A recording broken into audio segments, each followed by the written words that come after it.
오늘도 우리 하나님의 은혜를 삼으며 나온 사랑하는 성도님들에게 하늘의 평안과 기쁨이 가득하기를 바랍니다. 옆에 분에게 한번 축복해 주실래요? 하나님 당신을 정말 사랑하십니다. 하나님께서 당신에게 복 주시기를 바랍니다. 하나님께서 당신을 지키시기를 바랍니다. 하나님께서 당신에게 평강 주시기를 바랍니다. 그렇게 되기를 바랍니다. 내일이 올까요? 내일이 올까요? 당연하죠. 우리는 어제도 오늘이 왔는데 뭐 내일이라고 안 오겠어? 우리는 당연히 그렇게 생각을 하고 살아갑니다. 그래서 오늘이 있으니까 내일이 오고, 내일이 있으니까 모레도 오고, 이건 우리들에게 그냥 정해진 일 같습니다. 그렇기 때문에 때로는 우리가 오늘 해야 될 일을 미루기도 하고요. 때로는 우리가 꼭 오늘 이거 안 하면 안 되는데 이것을 내일로 미루는 그런 일도 있습니다. 근데 정말 내일이 올까요? 최근에 남원에서 50세 된 아버지가 16살 된 아이를 데리고 학교를 이렇게 등교를 시키는 길이었습니다. 장마철이 비가 많이 왔기 때문에 빗길을 운전하는데 차가 그냥 가드레일을 들이받고 교통시설물들을 들이받는 바람에 화재가 발생한 거예요. 그래서 그 아이는 그 자리에서 숨을 거두게 되었고요. 그 아버지는 전북대병원으로 이송을 하는 중에 숨을 거두고 말았답니다. 내일이 있는 거예요. 그 교통사고를 당한 그들 부자에게나 그 가정에게 그런 일이 일어날 거라고 누가 예상이나 했겠습니까?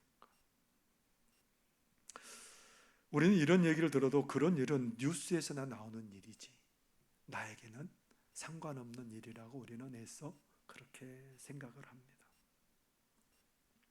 카네기 멜론 대학교에서 컴퓨터 공학을 가르치던 랜디 포시 교수가 있었습니다. 그는 암을 앓게 되었답니다.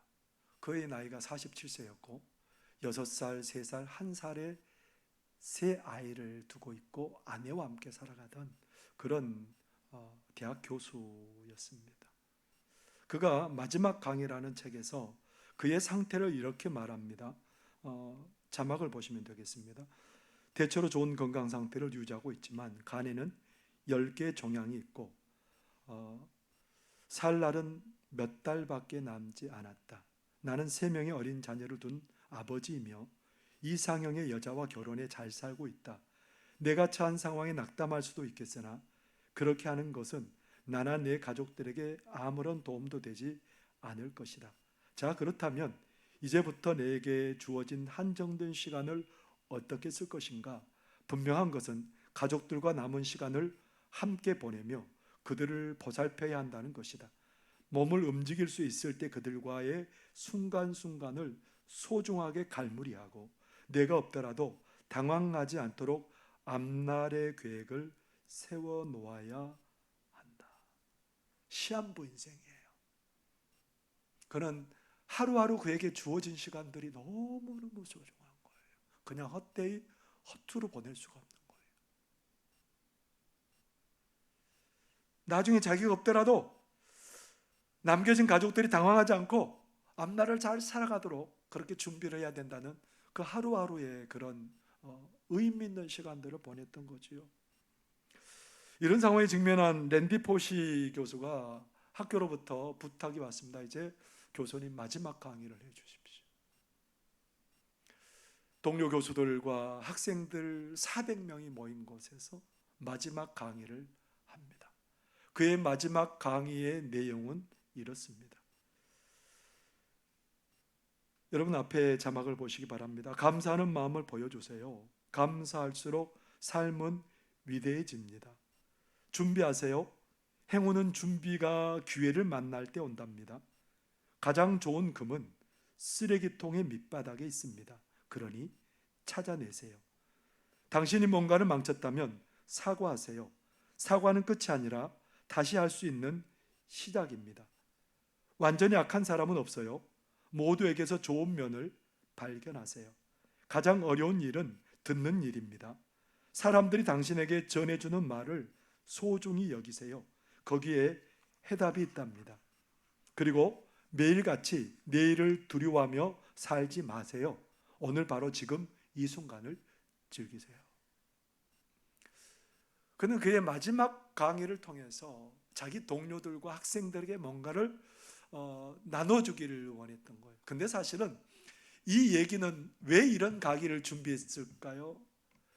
지금 얘기를 해도 말귀를 못 알아듣는 6살, 3살, 1살 아이들이 나중에 말귀를 알아들었을 때가 됐을 때 그 아이들이 아버지가 촬영한 그 강의 내용과 아버지가 남긴 그 책을 보면서 아이들이 아버지의 지혜를 따라서 행복한 삶을 살도록 이 랜디 포시 교수가 준비해 놓은 거예요.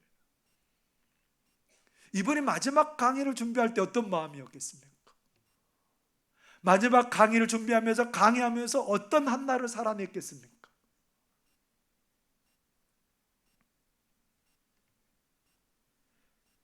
어쩌면 우리들의 내일은 오지 않고 오늘로 끝날 수가 있는 것이 우리 인생입니다. 이것은 우리 누구에게나 다 올 수 있습니다. 오늘이 우리의 마지막일 수도 있습니다. 그런 인생들이 하나님께서는 그런 삶을 가지고 있는 우리 인생들이 어떻게 살아야 될지 우리에게 그 얘기를 좀 해주고 싶어 하세요. 오늘 보니까 예수님께서 이제 공생의 3년이 끝나고 예루살렘으로 올라가시는 겁니다. 요단강 동편의 베레아 지역을 지나서 요단강을 다시 지나서 요단 서편 지역의 여리고성을 이제 들어가서 여리고성과 예루살렘은 불과 24km 정도밖에 안 떨어졌어요. 이제 여리고성을 지나서 십자가에 못 박혀 돌아가시기 위해서 여리고를 지나면 이제 예루살렘이에요. 근데 여리고에 사는 많은 사람들이 누구에 대해서 들었을까요? 예수님에 대한 소문을 들었어요. 그 예수님은 모든 악한 귀신들을 제어하고 쫓아내고 병든 많은 사람들을 고치고 죽은 자도 살리시고 오병이어의 기적도 일으키시고 그런 예수님에 대한 소문을 그들은 늘 접하고 살아가는 겁니다. 많은 사람들은 그 예수님이 우리 마을에도 한번 지나갔으면 좋겠다. 근데 그 여리고에 살아가는 사람 중에 맹인이고 구걸하고 살아가는 바디메오라는 사람이 있습니다. 그 사람도 길에서 구걸하면서 여러 많은 소리를 듣습니다. 근데 귀가 번쩍 뜨이는 말이 있었죠. 누구에 대한 소식이었겠습니까? 예수님에 대한 소식을 듣고 예수님이 이 지역에 한번 지나가기만 해봐라. 내가 예수님을 만나서 내 눈을 기필코 내가 뜨고 만다. 그런 믿음이 생긴 거예요. 예수님이 이 지역에 지나가시기만 해봐라. 그렇게 막 기대에 부풀어 있었습니다. 바디메오만 그런 게 아니라 여리고에 살아가는 많은 사람들이 해결할 수 없는 숙제를 가지고 있는 많은 사람들이 예수님 언제 우리 마을 지나가시나 그렇게 예수님을 학수고대하고 있는 겁니다. 그런데 어느 날 분위기가 평상시하고 좀 달라요. 분위기가 좀 이상해요. 그래서 나중에 가만히 주위에서 살펴보니 예수님이 그 제자들과 사람들에 둘러싸여서 여리고를 지나가시는 겁니다. 그런데 누구 하나 예수님의 가는 길을 방해하는 사람이 한 사람도 없습니다. 많은 사람들이 예수님만 와봐라. 내가 막 어떻게 해서든지 예수님을 만나서 내가 문제를 해결해 버리라. 사람들이 다 그런 마음을 가지고 있었는데 아무도 예수님 앞에 소리를 지른 사람이 없습니다. 바디메오도 어떻게 생각했겠어요? 이번 기회는 그냥 지나가야지. 예수 다들 조용하고 있는데 내가 뭐라고 소리를 지르겠어? 나중에 또 예수님 오시면 기회가 있겠지. 그때는 예수님께서 오셔서 오늘은 그냥 급하게 지나가셨는데 그때는 오셔서 내 앞에 머무르셔서 네가 왜 눈이 그렇게 멀었느냐 그렇게 그렇게 얘기도 붙여주시고 그럴 때 내가 예수님께 내 소원을 말해버리라. 여러분 그렇게 생각할 수도 있지 않겠어요? 그런데 바디메오가 어떻게 합니까? 어떻게 했을까요? 마가복음 10장 47절에 그가 이렇게 합니다. 그는 지체함이 없이 소리 지르죠. 나사렛 예수시란 말을 듣고 소리질러 이르되 다윗의 자손 예수여 나를 불쌍히 여기소서 하거늘. 아무도 방해하지 않는데 지금 바디메오가 예수님의 길을 방해하면서 소리질렀습니다. 다른 사람들은 왜 바디메오처럼 소리를 안 질렀을까요? 사람들의 반응이 두려웠던 거예요. 바디메오에게 즉각적인 반응이 왔습니다. 어떻게 사람들이 반응했을까요? 48절에 보면 이렇게 반응합니다. 많은 사람이 꾸짖어 잠잠하라 하되. 많은 사람이 꾸짖어 어떻게 했다고요? 잠잠하라 하되 그가 더욱 크게 소리질러 이르되 다윗의 자손이여 나를 불쌍히 여기소서 하는지라. 여기서 꾸짖어 잠잠하라 이 말은 무슨, 이 문법적으로 보면 계속해서 그들이 그렇게 얘기한 거예요. 야 조용해. 소리를 지르니까 뭐라고 그랬어요? 이게 계속해서 얘기하는 거예요. 그냥 조용하라고. 근데 그들이 조용하라고 꾸짖으면 꾸짖을수록 이 바디메오는 어떻게 하고 있어요? 더욱 소리를 크게 소리 질렀다. 크게 소리 질렀다 이 말은 여전히 계속해서 해야 해지는 말이에요. 그들도 계속해서 조용하라 그러니까 바디메오는 어떻게 해요? 소리를 더욱더 크게 소리를 질러서 뭐라고 말합니까? 다윗의 자손 예수여 나를 좀 불쌍히 여겨 주십시오. 그렇게 했답니다. 바디메오는 이 순간 놓치면 안 되겠다고 생각이 드는 거예요. 그래서 사생결단하는 거예요. 죽기 살기로 덤벼드는 겁니다. 이 순간 놓치면 그의 인생에 가장 큰 후회를 할 것을 알기 때문에 힘을 다해 예수님 부르고 있습니다. 이게 마지막일지도 모르기 때문에 예수님을 목 놓아 부르고 있습니다. 여러분 왜 바디메오가 이렇게 간절하죠? 왜 이렇게 간절하게 예수님을 여러 가지 만류에도 불구하고 부르고 있을까요? 이 사람은 자신의 처지를 너무너무 잘 알기 때문에 그래요. 이번에 예수님께서 나의 눈을 뜨게 해주지 않으면 내 인생 불쌍한 인생인 거예요. 점점 더 나이는 들어가고 점점 더 비참해지는 것밖에 남지 않았던 인생이 바로 이 인생이에요. 그러니까 그것을 알기 때문에 자기의 처지를 너무너무 잘 알기 때문에 지금 바디메오는 사생결단을 하고 있는 거예요. 이 순간이 마지막이라고 생각하고 예수님을 힘차게 부르고 있는 겁니다. 여러분, 우리 사랑하는 성도 여러분 어떠세요? 우리는 하나님께서 우리에게 기회를 때로는 주실 때도 있습니다. 하나님께서 우리를 간절히 하나님을 찾도록 할 때도 있습니다. 우리 하나님께서는 우리에게 내일을 모르게 하셨어요.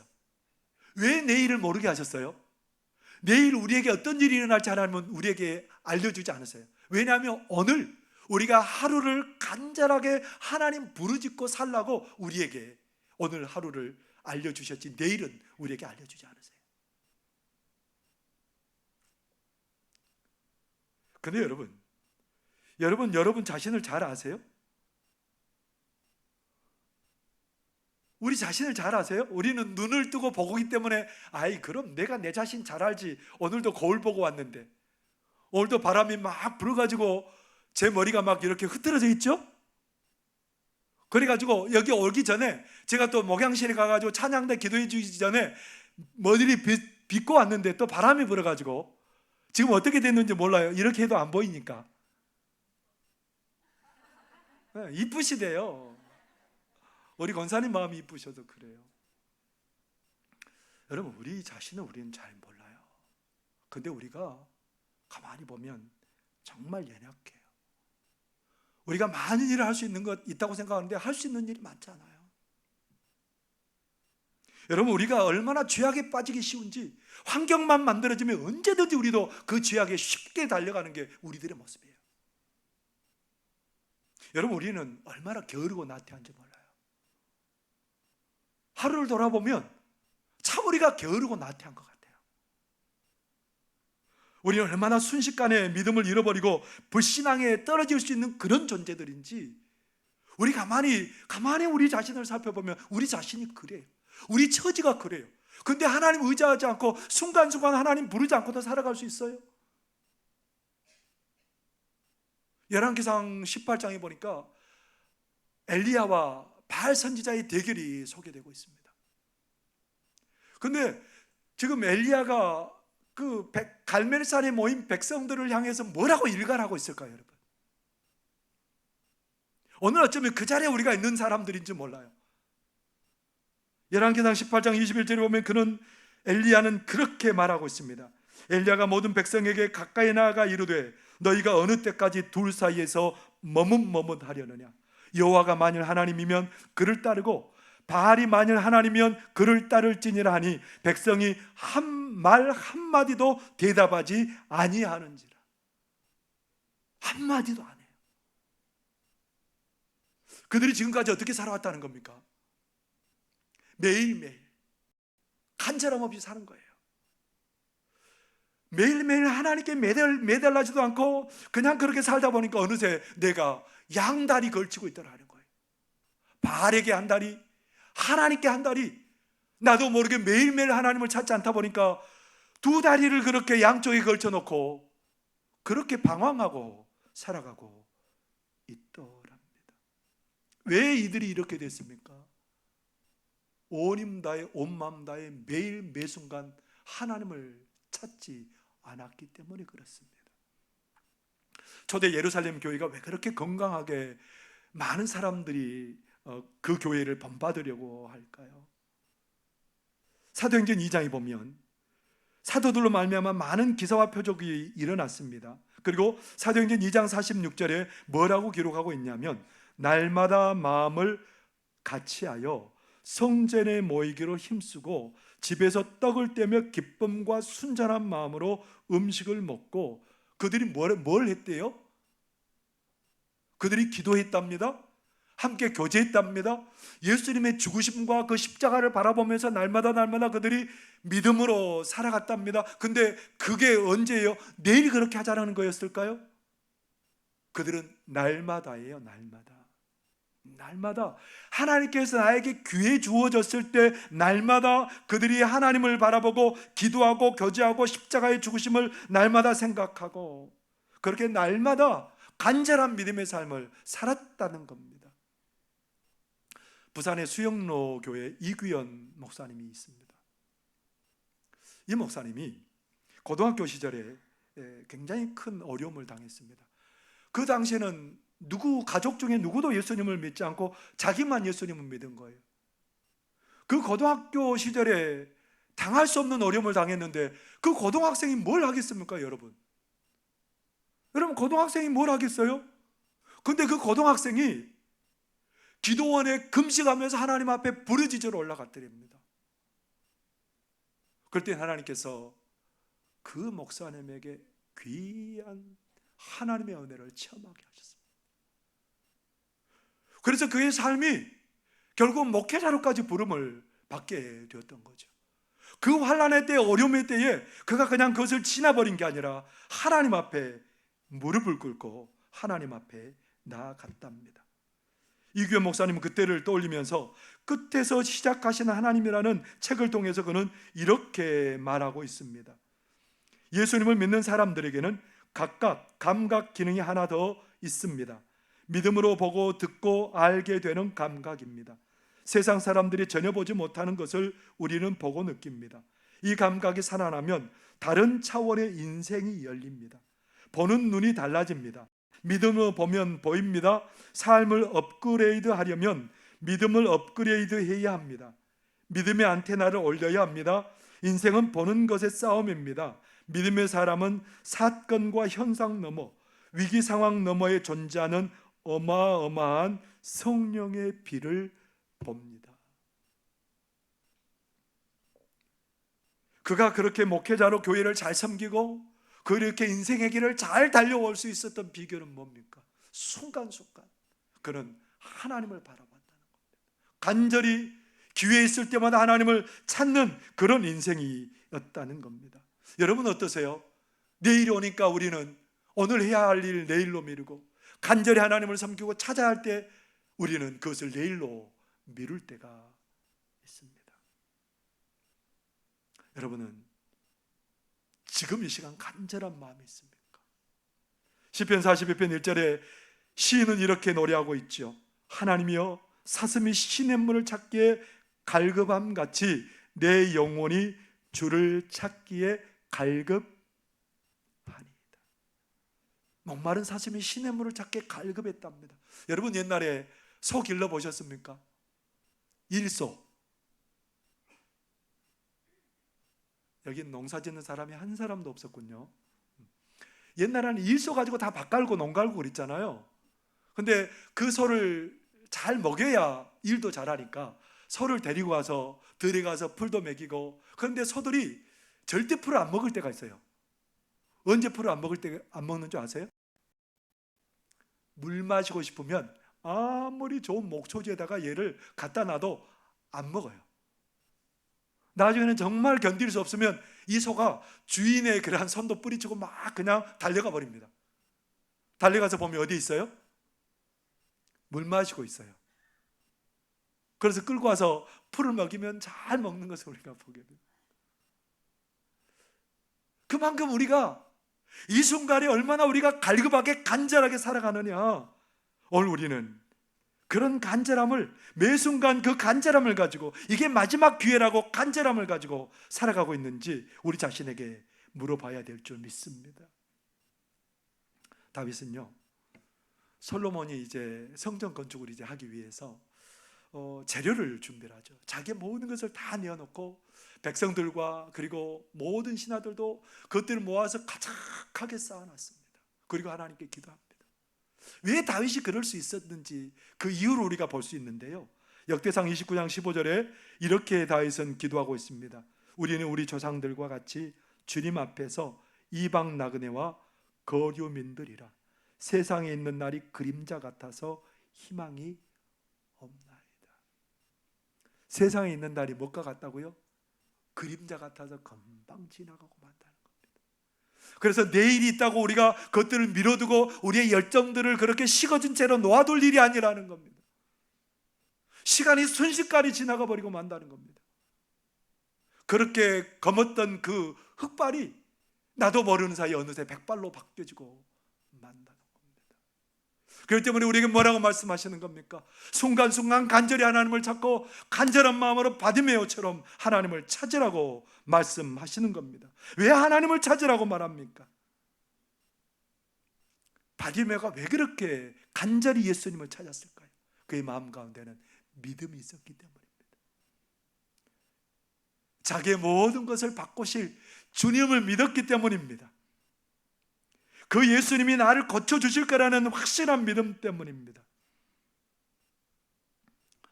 예수님께서 그런 바디메오를 하시고 사람들에게 말합니다. 바디메오 불러오라고. 사람들이 안심하라, 예수님이 너를 부르신다. 그러니까 바디메오가 어떻게 했을까요? 어떤 모습을 보여요? 50절에 보면 이렇게 말합니다. 맹인이 겉옷을 내버리고 뛰어 일어나 예수께 나아오거늘. 겉옷은 어떤 용도냐면 이렇게 자기를 보호하는 용도도 되지만 추운 밤에는 그에게 이불의 대용으로도 사용하는, 그에게는 재산 목록 이유가 뭐냐면 겉옷이에요. 그런데 예수님께서 부르니까 어떻게 했어요? 그가 겉옷을 내버리고, 겉옷을 내버렸습니다. 겉옷을 내버리고 그가 예수님께 급히 뛰어가지요. 그러면서 어떤 일이 벌어졌을까요? 51절 52절의 말씀입니다. 예수께서 말씀하여 이르시되 내게 무엇하여 주기를 원하느냐? 맹인이 이르되 선생님이여 보기를 원하나이다. 예수께서 이르시되 가라, 내 믿음이 너를 구원하였느니라 하시니 그가 곧 보게 되어 예수를 길에서 따르니라. 그가 어떻게 됐다고요? 곧 보게 되었다. 그 순간에 그가 간절하지 않았으면 어떻게 됐을까요? 근데 그는 그 기회에, 하나님이 주신 그 기회에 그런 간절히 믿음으로 예수님을 찾았던 겁니다. 우리 주님, 우리의 필요를 너무너무 잘 아실 줄 믿습니다. 우리에게 놀라운 은혜를 베푸시려 주시는 주님이십니다. 우리의 눈을 열어주시고 가련한 삶에서 우리를 건져주시는 분이 우리 주님이신 줄 여러분들 믿으시기를 바랍니다. 그렇기 때문에 우리가 주님을 찾을 이유가 있잖아요. 지금 이 시간 간절할 이유가 여러분 있잖아요. 놀란 은혜를 예비하시고 그 은혜를 주실 우리 하나님을 우리가 바라보면서 오늘 이 시간 이 순간 간절할 이유가 여러분 있지 않겠습니까? 인도의 최초의 선교사로 가셨던 윌리엄 캐리라는 선교사님이 계시지요. 그 선교사님이 매일매일을 얼마나 부지런히 치열하게 사는지 모릅니다. 그래서 인도인들을 위해서 인도 문법책을 만들고요, 산스크리트어로 구약 성경을 번역하고 벵골어로 신약 성경을 번역합니다. 그리고 텔루구어로 문법책을 만들기도 하고, 이것은 다 이렇게 광대한 그 인도를 선교하기 위해서 그런 막 치열하게 매일매일 그렇게 살았습니다. 그런데 1812년 3월 12일 날 그의 서재에 불이 나버렸어요. 20년 동안 준비하고 쌓은 것들이 하루아침에 전부 다 잿더미가 되어버렸습니다. 그렇게 치열하게 살아왔는데 하나님 그러실 수 있어요, 여러분? 인도 백성들을 구원하기 위해서 그렇게 치열하게 전쟁터처럼 하루하루를 살았는데 하나님 그것을 잿더미로 만들어 버리셨다. 그때 윌리엄 캐리가 어떻게 했을까요? 선교사님들과 함께 예배를 드리면서 그런 말을 합니다. 하나님이 어떻게 하실지는 우리는 모릅니다. 하지만 이 모든 것이 합력해서 선을 이룰 줄 믿습니다. 그가 얼마나 간절했을까요? 하나님, 이 일이 헛되지 않을 줄 믿습니다. 이 일이 하나님 은혜 안에서 하나님의 뜻대로 될 줄 믿습니다. 그 순간 더 간절하게 하나님께 매달린 거예요. 자기 본토 영국에 이 윌리엄 캐리의 소식이 전해졌습니다. 이 소식을 듣고 사람들의 마음에 불이 질러진 거예요. 성령의 불길이 사람들에게 일어나게 된 거예요. 그래서 선교를 하겠다고 3,000명 이상의 사람들이 결단합니다. 인도로 수백 명의 선교사들이 달려옵니다. 그래서 전문가들이 그렇게 모여서 했더니 윌리엄 캐리가 20년 동안 예서왔던 것들을 2년 안에 다 완성할 수 있었답니다. 예전에 몇 명도 안 됐던 선교사들로 함께 사역했는데 이제는 수백 명이 늘어서 인도 선교를 그렇게 해나갈 수 있었다고 합니다. 여러분, 우리 하나님 믿으세요? 간절히 찾는 자를 빈손으로 돌려버리는 그 하나님을 믿으세요? 순간순간 간절하게 하나님을 찾는 자들을 하나님께서 그 믿음을 기뻐 보시고 그 심령 가운데 큰 은혜를 부어주실 줄 여러분들 믿으십시오. 지금 이 순간 온 힘을 다해 하나님을 섬겨야 할 때입니다. 지금 이 순간 온 힘을 다해서 하나님께 순종해야 될 때입니다. 지금 이 순간 온 힘을 다해서 하나님 앞에 기도해야 될 때입니다. 지금 이 순간 온 힘을 다해서 성도들을 섬겨야 할 때입니다. 온 힘을 다해서 이 순간 사랑해야 할 때입니다. 온 힘을 다해서 이 순간 복음을 전해야 될 때입니다. 온 힘을 다해서 이 순간 감사해야 될 때인 줄 믿습니다. 온 힘을 다해서 이 순간 찬양해야 될 때인 줄 믿습니다. 사랑하는 성도 여러분, 내일은 모릅니다.